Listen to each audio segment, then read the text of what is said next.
este histórico acto en la República Argentina.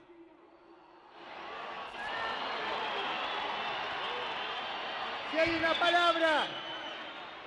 palabra que los pueblos del mundo defienden, honran, es la dignidad. Y acá está el compañero Fidel Castro, la dignidad de esta persona.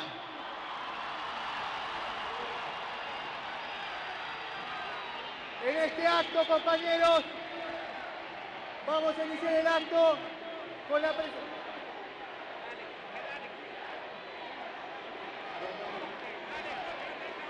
Vamos a iniciar el acto en primera instancia entonando las estrofas del himno nacional argentino. Un poquitico, es que te la señal para Cuba.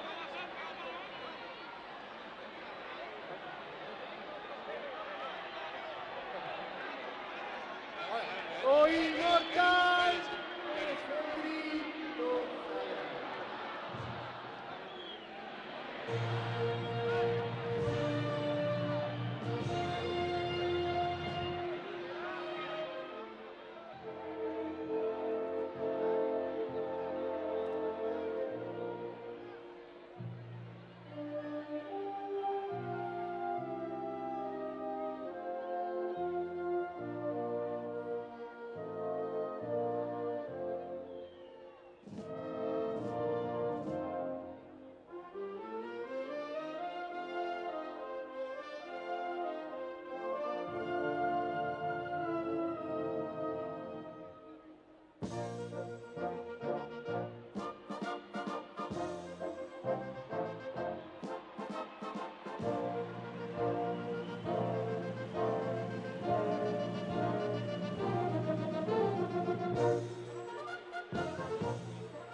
Están presentes en este acto el señor decano de la Facultad de Derecho, el doctor Alterini, el decano de las Facultades Sociales y de la Facultad de Filosofía, Schuster, el presidente de la FUBA, Agustín Varela, y la presidenta de la FUBA, Silvina Gualda.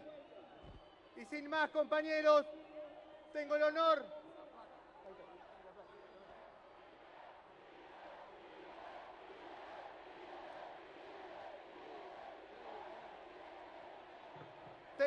compañeros, de entregarle en este acto, en nombre de toda la Universidad de Buenos Aires y de todos los trabajadores de este país, una placa al comandante Fidel Castro que dice: los trabajadores de la Universidad de Buenos Aires, con nuestra admiración por la dignidad del pueblo cubano. 26 de mayo, compañero Fidel Castro.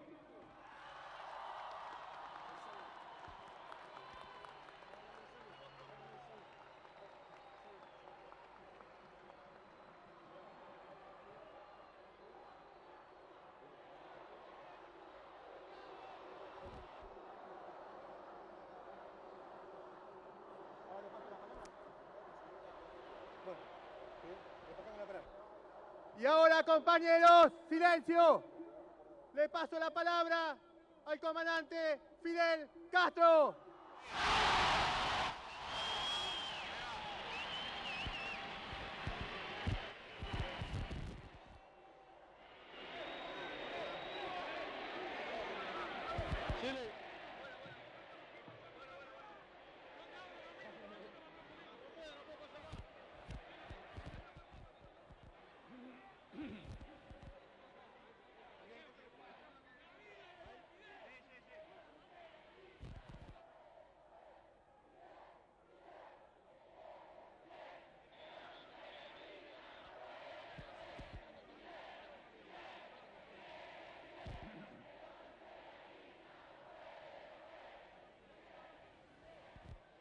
Los tenemos a ustedes.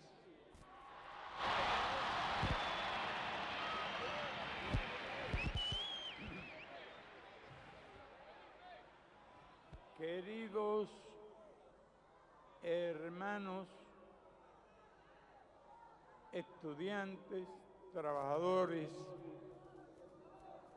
y, estoy por decir, compatriotas argentinos.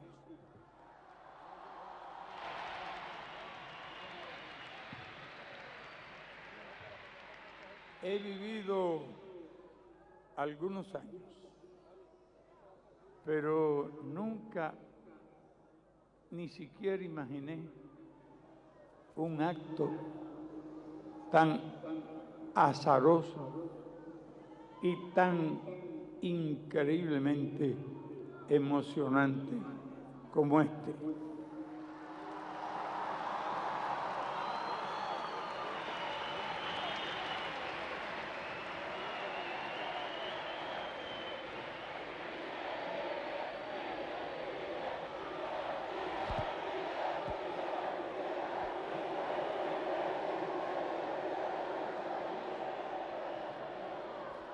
Quiero comunicarles que a esta misma hora millones de cubanos estarán presenciando también este espectáculo.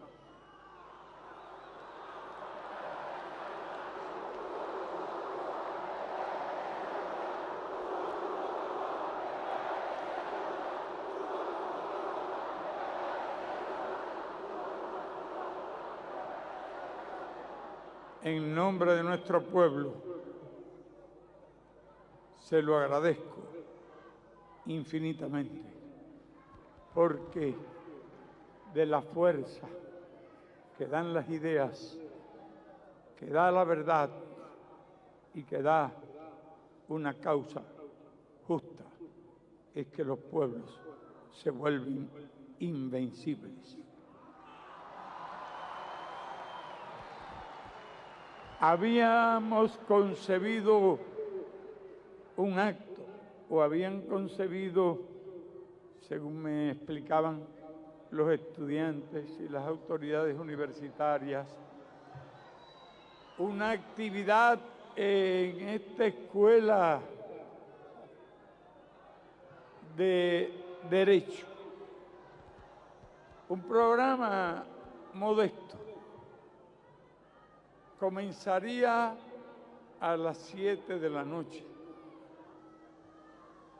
y participarían algunos estudiantes sentados en una sala, y por si acaso venían más, tenían una pantalla para que pudieran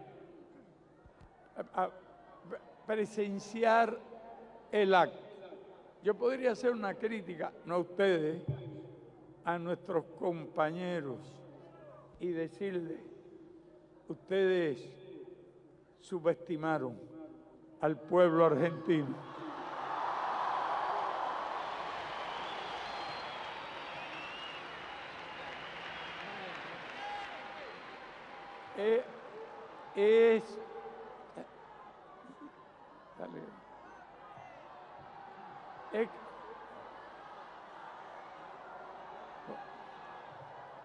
Es que comenzaron a llegar noticias de que se había llenado el salón y después que se había llenado otro lugar y que en los laterales también ya no cabían y que había el doble de los que podían allí sentarse y que el pasillo se había llenado y que la escalinata se venía llenando, y decían que eran 1.000, que 2.000, que 3.000 en un momento dado.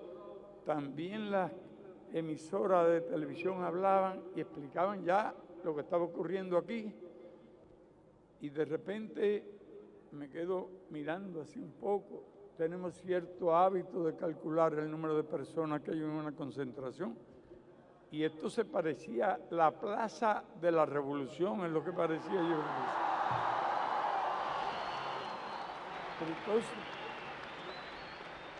todas las comunicaciones cortadas, menos mal los aparaticos esos que tanto fastidian y tanto ruido hacen, pero en momentos como este, me refiero a los celulares, sirven para comunicarse, y todo el mundo estaba aislado.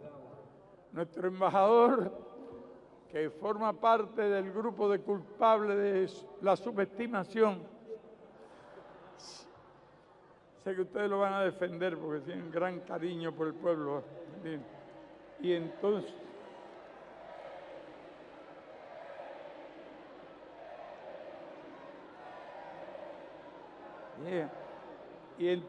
se comunicaba con su familia. Allá están unos niños allá. Ellos querían que este iba a ser el más pacífico de los actos, y lo es, ¿no? No se imaginaba lo que es la multitud capaz de organizarse. Pero no podía moverse. Todo el mundo estaba aislado, comunicándose solo por los celulares. No había entrada por ninguna parte. Ya se había declarado que era imposible entrar. Digo, no, yo no podía resignarme a la idea de que no podía saludar a ustedes, que circunstancias físicas, obstrucción por multitudes, no pudiera tener el honor y el orgullo de saludarlo. Se había declarado ya que era imposible. Y realmente insistía en la idea de que nada era imposible. Y que era un problema que debía resolverse, que yo no podía resignarme a la idea de quedarme allá esperando noticias. Toda mi vida he tenido el hábito de moverme, ir hacia donde haya cualquier dificultad. Y no me podía resignar a la idea de tomar ese avión a la hora en que lo tome sin venir aquí a esta universidad. Claro está que yo soy un visitante y primero que nada debo respeto a la ley, al orden no tengo el derecho a hacer absolutamente nada que en lo más mínimo viole un reglamento o una orden. Hay que decir que realmente las autoridades cooperaron al máximo en su deseo de encontrar una solución. Nos comunicaban y nos decían, nadie se mueve de la sala. Y avanzaban un poquito en los laterales. Llega un momento que se rompe no sé qué cosa, por algún lugar creo que vamos a tener que asumir también, compartir con alguien o pagar nosotros los daños que se puedan derivar de una ventana rota, alguna brecha abierta por esta tropa patriótica y revolucionaria de Argentina. Entonces acudimos a un cuadrito joven que ustedes vieron y escucharon, y le dije, tienes que salir para allá, entra por donde puedas y habla con los que están dentro de aquella sala y explícale la situación real, objetiva, y cómo es posible, cómo fuera posible de que diéramos el acto no allá, porque había un justificado temor de que si el acto se daba allá y las pantallas por aquí, algunos que habían salido voluntarios, entonces entraran otra vez. Y había que plantear realmente la necesidad de moverse hacia acá y dar el acto en este lugar. Impacientes estuvimos esperando, lo escuchamos por doble vía, por la televisión, porque una cadena estaban transmitiendo su palabra y hasta por un teléfono, y vimos cuando él trataba de persuadirlos a los que estaban dentro de la sala a que se movieran hacia acá. Una vez más se probó la capacidad de los pueblos de comprender, de cooperar, de reaccionar, porque a los pocos minutos me dice, ya están moviéndose hacia la escalinata, pero había otro obstáculo que vencer y era las cámaras de la televisión y los micrófonos. Ahora, fíjense, no se peleen con las cámaras ahora, déjenlo para mañana, pues si no, si quiere. No, pero estoy... Ya sé, no, pero no, yo estuve escuchando, hubo realmente interés en informar lo que estaba ocurriendo. Así que yo no tengo queja. Bien, empezó, pero había que instalarla o si no, solo ustedes se enteran de lo que se está diciendo aquí. Y no, por ejemplo, nuestro pueblo sin las cámaras, sin los medios técnicos, esto no estaría viendo lo que en este momento está viendo. Y entonces, eso era lo que tardaba 1 hora. Ustedes saben lo que es 1 hora de impaciencia. Ustedes y nosotros hemos conocido esa larga, interminable, infinita hora de impaciencia. Porque había que poner esto, y los micrófonos, y los altoparlantes, que todo estaba ajustado al acto anterior. Y la verdad es que ha sido récord el tiempo en que pudieron hacerlo. Preguntábamos, eran las 8:35 y 40. Y ya dice, está todo listo. Lo conveniente es que vengan rápido. Está el frío por un lado, pero un frío que no puede ser superado por el calor de ustedes. Y me decía, bueno, a mí me han puesto esto que no lo necesito, realmente voy a renunciar a él, porque es que me da vergüenza andar poniéndome aquí yo algo. Y entonces, rápido. partimos hacia acá a fin de llegar más o menos a la hora en que se había calculado. Pero como por milagro fue la proeza organizativa realizada por la masa. Jamás olvidaré lo que ustedes hicieron esta noche, permitiéndonos marcharnos felices y eternamente agradecidos. Alguno podrá preguntarse si acaso es vanidad nuestra por los inmensos honores que ustedes nos han concedido. No, no es eso en lo que pienso.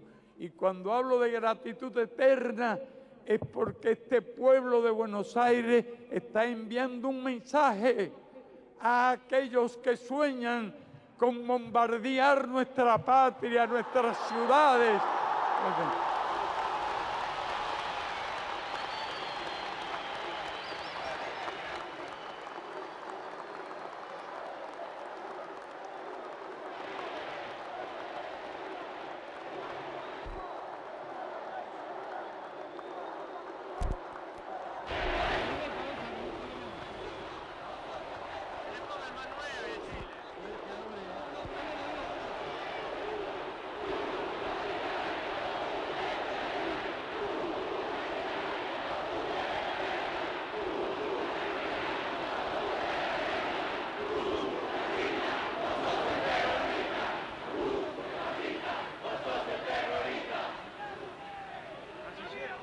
Aquellos que sueñan con destruir ya no solo la revolución, destruir al pueblo que fue portador de esa revolución y que fue capaz de resistir más de 40 años de bloqueos, de agresiones y de amenazas contra nuestro país. En circunstancias como esa no se pueden calcular solo los niños que han muerto o las madres que han muerto o los ancianos que han muerto o los jóvenes y adultos que hayan muerto. Hay ocasiones en que quedan tan mutilados y tan destrozados que uno se pregunta si estando en esa circunstancia no preferiría 100 veces más morir que seguir viviendo de aquella forma en que sin razón de ninguna clase, ley ni justificación, como no sea la violación de las normas internacionales, la violación de las leyes que creíamos que regían este mundo, aunque muchos de nosotros sospechábamos que este era un mundo donde lo que menos se respetaba era la ley y donde se estaba estableciendo el principio de la fuerza como única justificación para cometer cualquier tipo de crímenes, para someter a nuestros pueblos, para conquistar nuestros recursos naturales, para imponernos lo que ustedes decían, una tiranía nazi-fascista universal.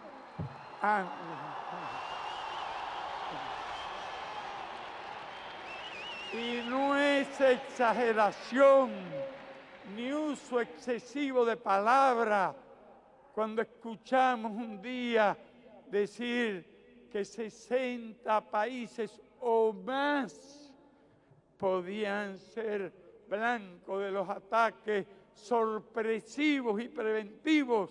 Nadie jamás en la historia, ningún imperio hizo semejante amenaza. Y cuando se hablaba de estar preparados para lanzar cualquier arma a cualquier oscuro rincón del mundo. No recuerdo haber escuchado jamás esas palabras. Y cuando se dijo que cualquier arma podía ser utilizada, lo mismo armas nucleares que armas químicas, que armas biológicas, aparte de las súper sofisticadas armas que ya no tienen nada de convencional, porque son capaces de causar cualquier tipo de destrucción. Recordábamos eso. ¿Qué derechos tiene alguien para amenazar de esa manera a los pueblos? Me pregunto si también aquí, porque ahí no hay mucha luz, hay que encender muchos más bombillos para que no seamos un oscuro rincón del mundo que atacar sorpresivamente y preventivamente. Claro que esta plaza y esta escalinata que aquí vemos no es un oscuro rincón, es un rincón lleno de luz, lleno de millones de luces. Esta plaza y esta escalinata es como un sol, y como el sol ese que vimos al llegar aquí, o vimos esta mañana cuando visitábamos la estatua de Martí a colocar una ofrenda floral en aquel punto. Porque sí, pero finalmente aquella, pero en la de San Martín era todavía un poquito más temprano, pero ya el sol era muy fuerte. Y yo razoné, caramba, nuestro sol es fuerte, pero es sobre todo caluroso. Y pensaba, este sol no es tan caluroso, es decir, el clima es frío, pero el sol era súper resplandeciente. Se le veía una gran fuerza al sol, porque aquí hay dos soles en este momento. El sol que vimos esta mañana y el sol que hemos visto a nuestra llegada a este país, y el sol que estamos viendo aquí en esta escalinata y en esta plaza. Son las ideas las que iluminan al mundo, son las ideas, y cuando hablo de ideas solo consigo ideas justas, las que pueden traer la paz al mundo y las que pueden poner solución a los graves peligros de guerra, o a las que pueden poner solución a la violencia. Son las ideas, y por eso hablamos de la batalla de ideas. Pienso, porque soy optimista, que este mundo puede salvarse a pesar de los errores cometidos, a pesar de los poderíos inmensos y unilaterales que se han creado, porque creo en la preeminencia de las ideas sobre la fuerza.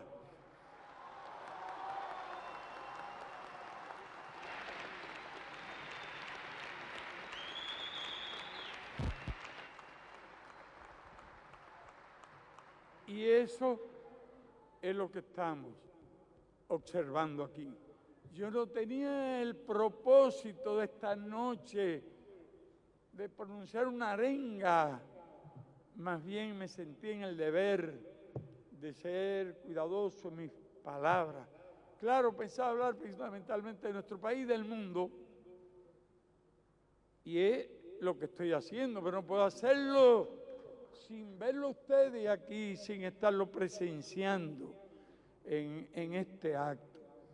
Mi idea más bien, ya que me hicieron soñar también con un salón tranquilito y sentaditos allí, pues pensaba en una cuestión que es la siguiente.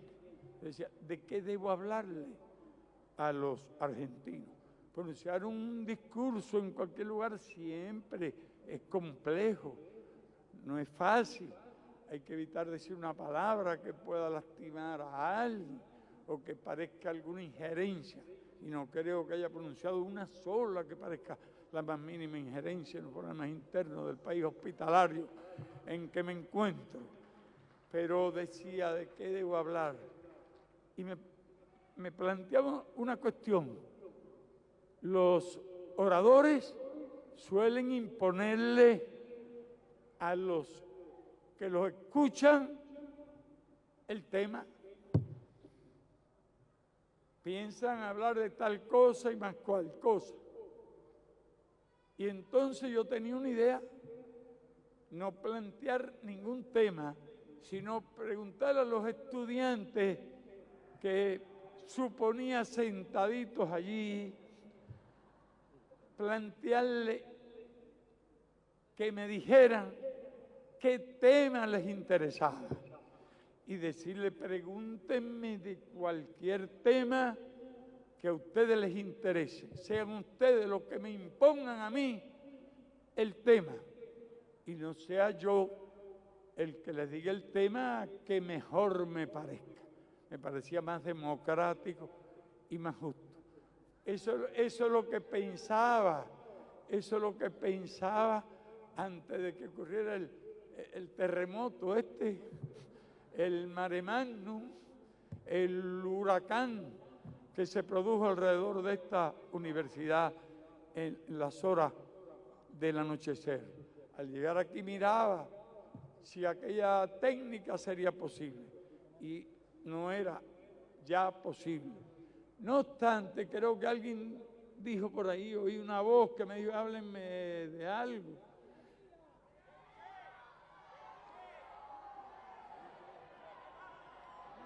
La vida, el Che.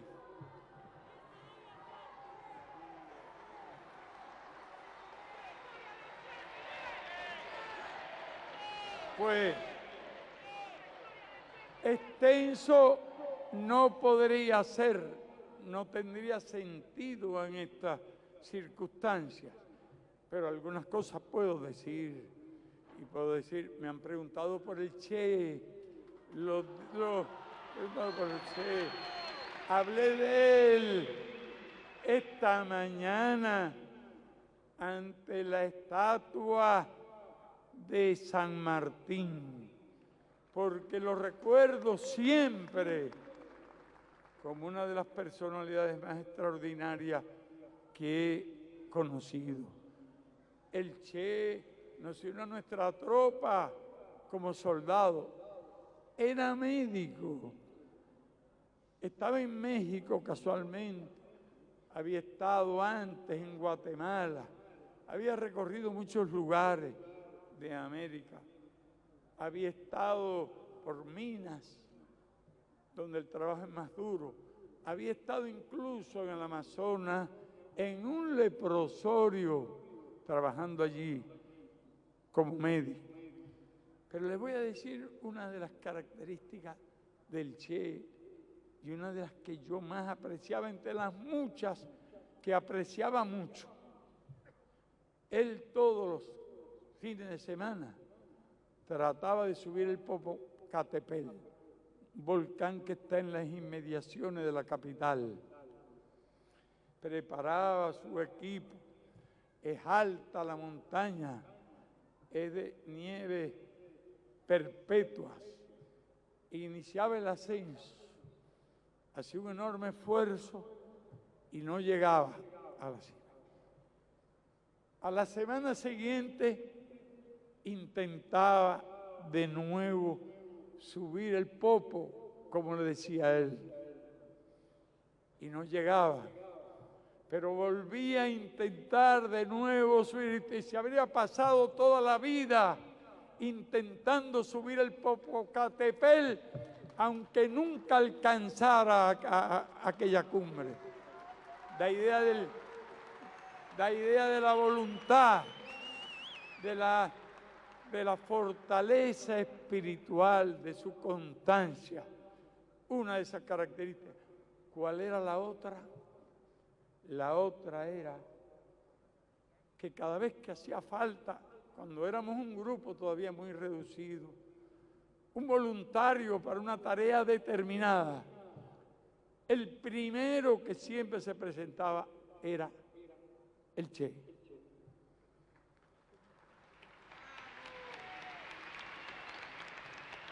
Él se quedaba como médico con los enfermos, porque en determinadas circunstancias en la naturaleza, montañas boscosas,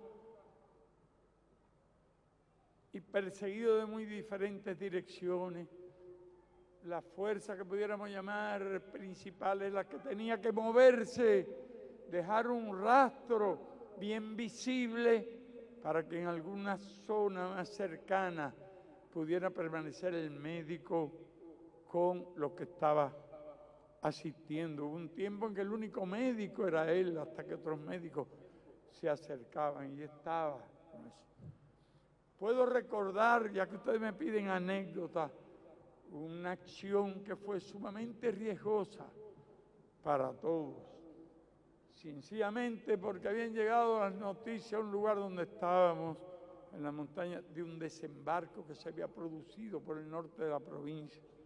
Nos acordamos de nuestras peripecias, de nuestro sufrimiento en los primeros días, y como acto de solidaridad contra aquellos, a favor de aquellos que habían desembarcado, decidimos realizar una acción bien audaz, que no era desde el punto de vista militar correcto hacerlo, y fue sencillamente atacar una unidad en la orilla del mar que estaba bien atrincherada. No voy a dar más datos.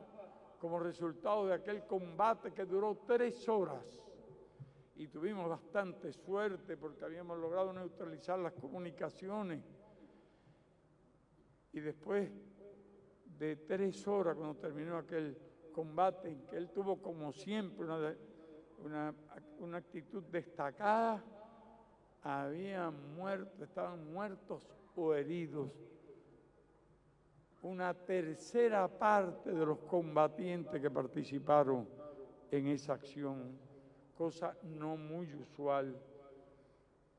Entonces, él como médico atendió a los adversarios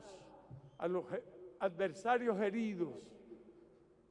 Había adversarios que estaban vivos, no estaban heridos, pero había un número elevado. Y él los atendió, y atendió a los compañeros que estaban heridos. No se imaginan ustedes la sensibilidad de aquel argentino. Y hay algo que me viene a la mente: un compañero cuyo herida era mortal, y él lo sabía. En aquel momento el lugar debía ser abandonado rápidamente, porque muy pronto no se sabía cuándo aparecían. Milagrosamente no aparecieron los aviones durante aquel combate, porque era lo primero que aparecía a los 20, pero al parecer tuvimos la suerte de destruir las comunicaciones con algunos disparos certeros. Dispusimos de ese tiempo, pero había que atender los heridos, retirarse rápidamente. Y no se me puede olvidar, y me lo contó él, cuando un compañero que iba a morir inexorablemente no se podía movilizar. Hay heridos más graves que usted no puede movilizar, tiene que confiar ahí, puesto que usted los ha atendido, puesto que usted ha logrado un número de prisioneros que nosotros siempre respetamos. No hubo un solo caso jamás que prisionero de un combate fuese alguna vez maltratado o ejecutado. Nosotros les entregábamos incluso a veces nuestros medicamentos, que eran muy escasos. Esa política realmente nos ayudó mucho al éxito, porque usted en cualquier lucha debe ganarse el respeto del adversario. En cualquier lucha, lo vuelvo a repetir, de una forma o de otra, el comportamiento de los que defienden una buena causa debe dirigirse a ganarse el respeto del adversario. En aquella ocasión tuvimos que dejar un número de compañeros heridos que no podían evacuarse, entre ellos algunos muy graves. Pero vaya, lo que me impactó es cuando me contó con dolor, recordando aquel momento en que sabía que no tenía salvación posible y él se había inclinado y le había dado un beso en la frente a aquel compañero que herido allí sabía que inexorablemente moriría. Bien, son algunas de las cosas que le menciono del Che como hombre, como ser humano extraordinario. Era además un hombre de elevada cultura, era un hombre de gran inteligencia. Ya mencioné su tesón, su voluntad. Cualquier tarea que se le asignara después del triunfo de la revolución, era capaz de aceptarla. Fue director del Banco Nacional de Cuba, donde hacía falta un revolucionario en aquel momento y en cualquier otro, desde luego. Pero acababa la revolución de triunfar y los recursos con que contaba eran muy pocos porque las reservas se la habían robado. Los enemigos bromeaban, siempre bromean, también nosotros bromeamos, pero la broma, que tenía una intención política, se refería a que un día yo había dicho, hace falta un economista, pero entonces se habían confundido y creyeron que yo decía que hacía falta un comunista.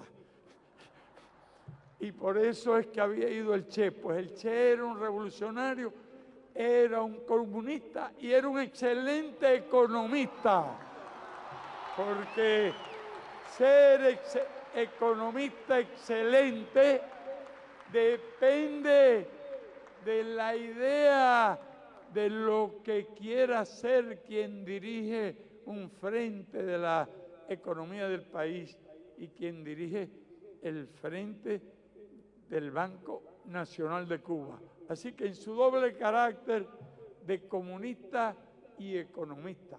No es porque se hubiera llevado un título, sino porque había leído mucho y observaba mucho.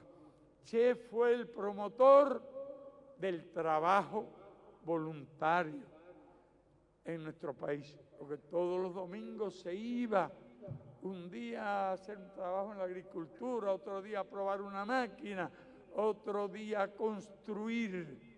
Nos dejó la herencia de aquella práctica que con su ejemplo conquistó la simpatía o la adhesión o la práctica para millones de nuestros compatriotas. Son muchos los recuerdos que nos dejó.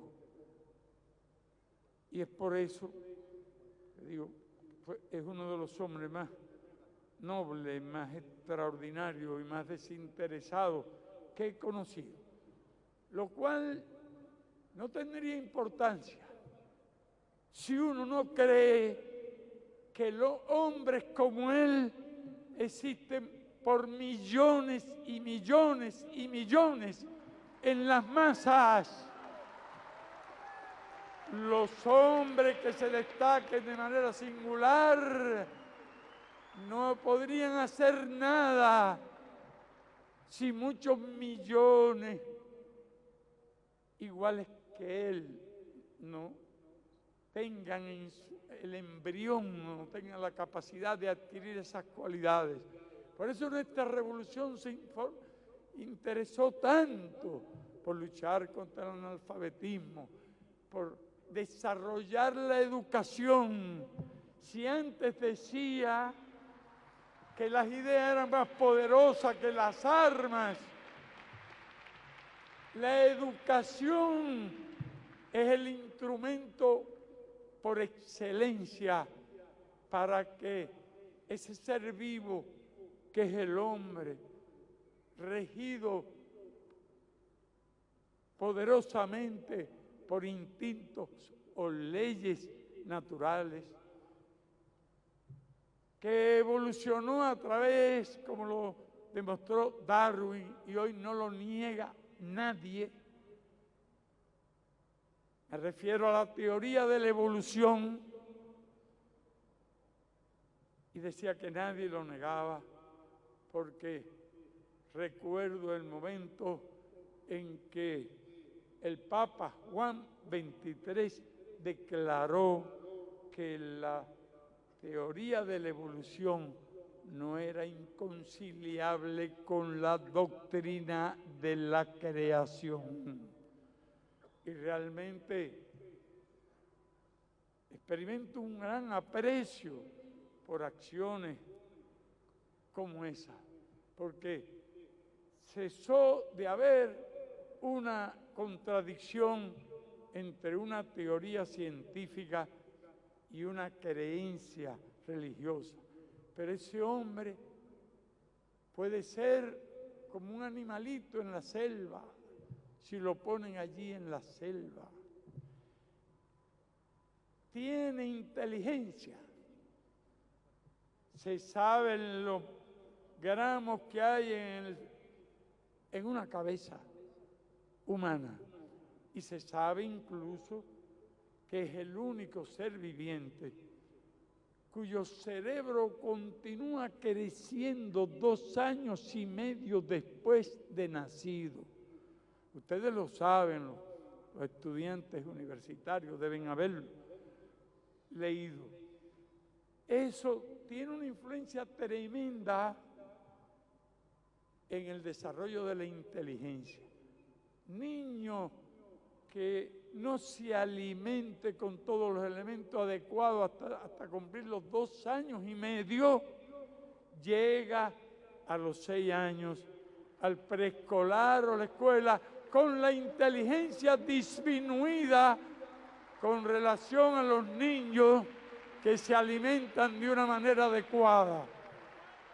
Y debo decir que una de las cosas más necesarias si queremos igualdad es al menos el derecho a llegar a los 6 años con la capacidad de inteligencia con que nazca un niño. Y sabemos que aquellos, y que en el mundo se cuentan por cientos de millones, que no se alimentan adecuadamente en esas edades, llegan a la edad escolar.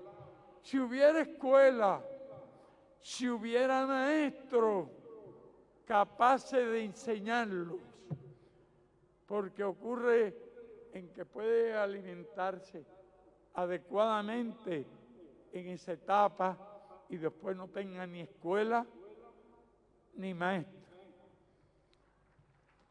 Sí. Pero ¿qué ocurre con los sectores más pobres de la tierra, que están concentrados fundamentalmente en los países del tercer mundo, al que pertenecen las 4/5 partes de la humanidad? Es que en esas regiones se concentran los pobres, los hambrientos, los que no pueden alcanzar ese nivel de capacidad instalada, no de capacidad desarrollada, los que no tienen ni siquiera escuela.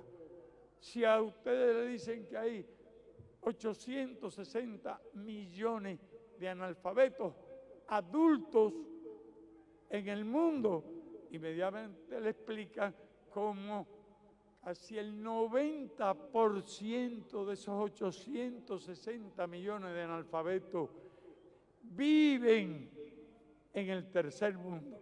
Porque hay que añadir que en países muy desarrollados hay analfabetos en ese gran vecino cercano a nuestra patria. Hay millones de analfabetos totales, pero hay decenas de millones de analfabetos funcionales. Y nadie tome esto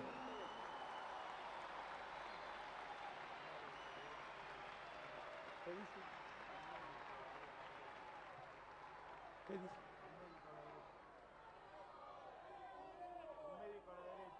Un médico, ¿qué dice el médico?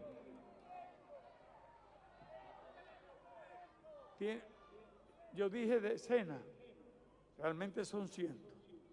Bueno, no, en los países desarrollados no, estoy hablando del tercer mundo. Mire, los datos. Se descompuso una persona, están pidiendo un médico. Un médico, hay un médico aquí, ¿dónde hace falta el médico?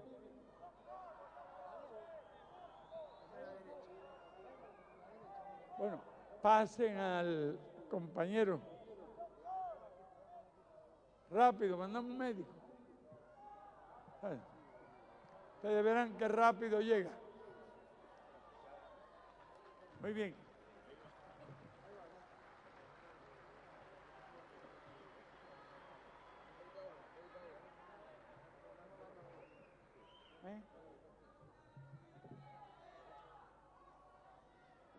No sé.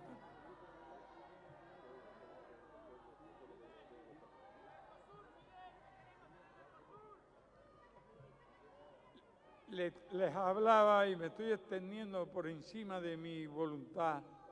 Me estoy extendiendo. Les hablaba de dos problemas muy importantes que están muy asociados. Se llama educación y salud.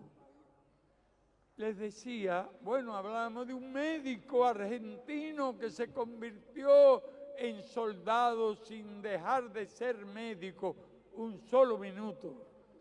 Es lo que nos trajo a explicar estas cosas. Y después les decía que es la educación la que convierte el animalito en ser humano. No se olviden eso. Es la educación la que es capaz de hacer lo que sobrepase los instintos que le vienen de la naturaleza. Es más, añado, es la educación la que podría vaciar las cárceles donde están aquellos que no recibieron educación, no se alimentaron, porque hasta en nuestra propia patria tardamos en descubrir que por muchas leyes que se hagan, por muchas escuelas que se construyan, muchos maestros que se formen, siempre habrá, por una razón o por otra, en nuestra sociedad, porque hay cientos de miles de profesionales universitarios e intelectuales. La influencia del núcleo familiar es decisiva. Cuando usted va a una prisión e investiga los jóvenes entre 20 o 30 años que están en prisión, se encuentran que proceden de las capas más humildes y más pobres de la población, proceden de lo que podríamos llamar áreas marginales, cuando a la inversa busca la composición social de escuelas que son muy anheladas y donde se llega por expediente y por notas, es al revés. La inmensa mayoría son hijos de padres intelectuales o artistas. Fíjense que no estoy hablando de una diferencia de clase desde el punto de vista económico. El problema de la construcción de una sociedad nueva es mucho más difícil de lo que pueda parecer, pues hay muchas cosas que se van descubriendo por el camino.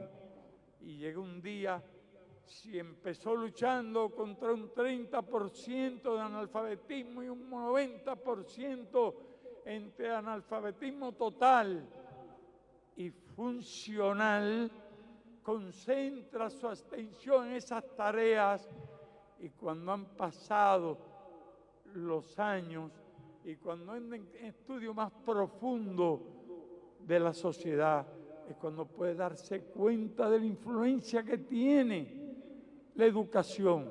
Le puedo decir que, por ejemplo, en los sectores más pobres, en las áreas marginales, donde es más frecuente la disolución del núcleo familiar, esa disolución tiene una influencia grande. Por ejemplo, usted puede apreciar un 70% que proceden de núcleos disueltos, donde incluso hasta un 19% puede vivir o vive no con el padre o la madre, sino con algún familiar que se ocupa de él. Y cuando ese mismo fenómeno ocurre en un núcleo de intelectuales, no se observa el mismo efecto en el hijo aquel, aunque se haya producido la disolución familiar. En general, bueno, quedan con el padre o con la madre, en nuestro país por costumbre con la madre, y las mujeres constituyen el el 65% de la fuerza técnica del país. Es así, como le estoy diciendo, es un poquitico más del 65%. Y observe usted esos fenómenos y no se da. ¿Qué lo puede explicar sino la educación? Es decir, que el nivel de escolaridad de los padres, aun cuando se haya hecho una revolución, sigue influyendo tremendamente en el destino ulterior de los niños. Bien puede ocurrir en determinadas circunstancias en que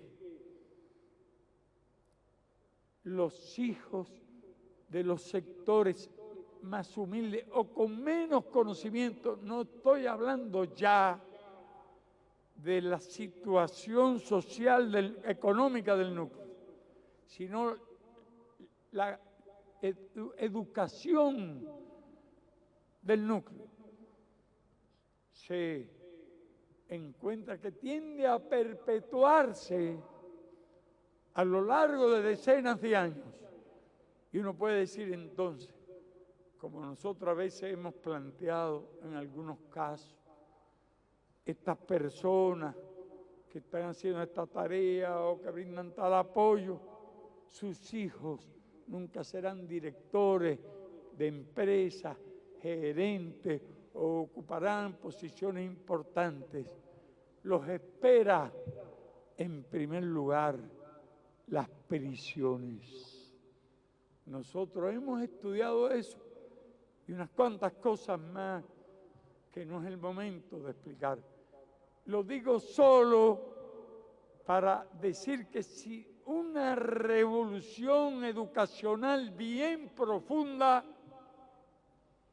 la injusticia y la desigualdad continuará prevaleciendo aún por encima de las satisfacciones materiales de todos los ciudadanos del país. En nuestro país nosotros le garantizamos 1 litro de leche a cada niño hasta los 7 años. A partir de esa edad y debido a nuestros recursos, le garantizamos una leche de otro tipo, ya que afortunadamente existen posibilidades. Ahora, esa leche la garantizamos a un costo de menos de 1 centavo de dólar. A ese niño, con $1 que le envíe a alguien que vive en el norte a un amigo, puede comprar la leche de 104 días. En nuestro país el bloqueo nos obligó al racionamiento. Ese bloqueo que ha durado 44 años. Pero en nuestro país no se encontrará un niño sin escuela. Uno solo no se encontrará sin escuela. Y en nuestro país, incluso los niños que nacen con algún problema mental, y es algo que estamos estudiando en profundidad, causas que originan distintos tipos de retraso mental, si ligero, moderado, severo, profundo, cada uno con sus características. Afortunadamente son más numerosos los ligeros y moderados, pero en este momento nosotros tenemos el expediente de cada uno, vaya, no de los niños solo, de las 140 y tantas mil personas de distintas edades que tienen algún problema de retraso mental. Todos los niños que tienen algún problema de incapacidad física o mental, o ciego, o sordomudo, o algo más terrible, ciego y sordomudo al mismo tiempo. Hay tragedias humanas que para conocerlas hay que investigarlas. Y nosotros no las conocíamos desde el primer día. Fue a la larga de la práctica y luchando por la educación como hemos luchado, que fuimos descubriendo estas cosas. Y tienen escuelas especiales, hay 55.000 niños matriculados en escuelas especiales. Y hemos planteado que no basta que un niño vaya a una escuela especial entre sexto y noveno grado. Hemos planteado que de esa escuela, si es un niño que no puede ir a un nivel superior de 9 a 12 grados, sea bachillerato o sea conocimientos técnicos, una escuela tecnológica, termine su noveno grado o el tiempo que necesite, si hace falta un año o dos más, preparado para el tipo de trabajo que pueda realizar y además con un empleo. No se puede subestimar a los muchachos de ese tipo de... Tienen cualidades para muchas cosas y ya no nos conformamos, no nos podemos conformar porque seríamos inconscientes si nos limitáramos a enseñarle lo que se le puede enseñar a un niño con ese tipo de limitación. Serán las ligeras y moderadas, que son la mayoría. A todos se les atiende, cualquiera que sea el tipo de incapacidad que se tenga. Podemos tener la satisfacción que a pesar del bloqueo ese que tiene 44 años, no hay un solo niño con necesidad de enseñanza especial que no tenga su escuela. Quiero añadir un dato. Quiero decirle que hoy, y nadie lo tome como una vanidad de nuestro pueblo, porque lo que digo siempre con relación a lo que hemos hecho por la educación y la salud, nos produce vergüenza a medida que descubrimos nuevas y nuevas posibilidades. Vergüenza por no haberlo descubierto antes. Nadie piense que Cuba se jacte de éxitos. Les puedo asegurar algo que ni siquiera nosotros mismos sabíamos. Hacíamos comparaciones por los datos de la UNESCO y las investigaciones que hizo sobre los niveles de educación. Y en nuestro país, los niños de cuarto y quinto grado, en lenguaje y en matemáticas, casi duplican los conocimientos de los niños del resto de América Latina y de Estados Unidos también, no vayan a creer que solo. Sé que le estoy hablando de un país que tiene elevados niveles de educación y de cultura. Sé cómo es el pueblo argentino y sus conocimientos. Nuestro país hoy tiene niveles más altos, pero Argentina es entre los demás países 4 o 5 que se acercan, aunque a una relativamente alta distancia, a los niveles de nuestro país.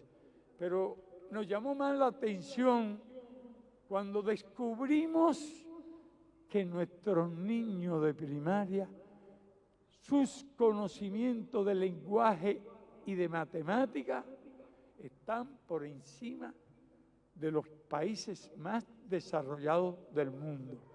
Si en nuestro país hoy ocupa ese lugar del mismo modo que el índice de mortalidad infantil en nuestro país está por debajo de 7. El último año fue 6,5, el anterior había sido 6,2, pero nosotros pensamos bajarlo. No sabíamos siquiera si en un país tropical podía bajarse el índice de mortalidad infantil a esos niveles, porque influye muchos factores. El clima influye, incluso el potencial genético de cada población influye. Esos factores, independientemente de los factores de asistencia, factores alimenticios, etc. No sabíamos si podía bajarse de 10.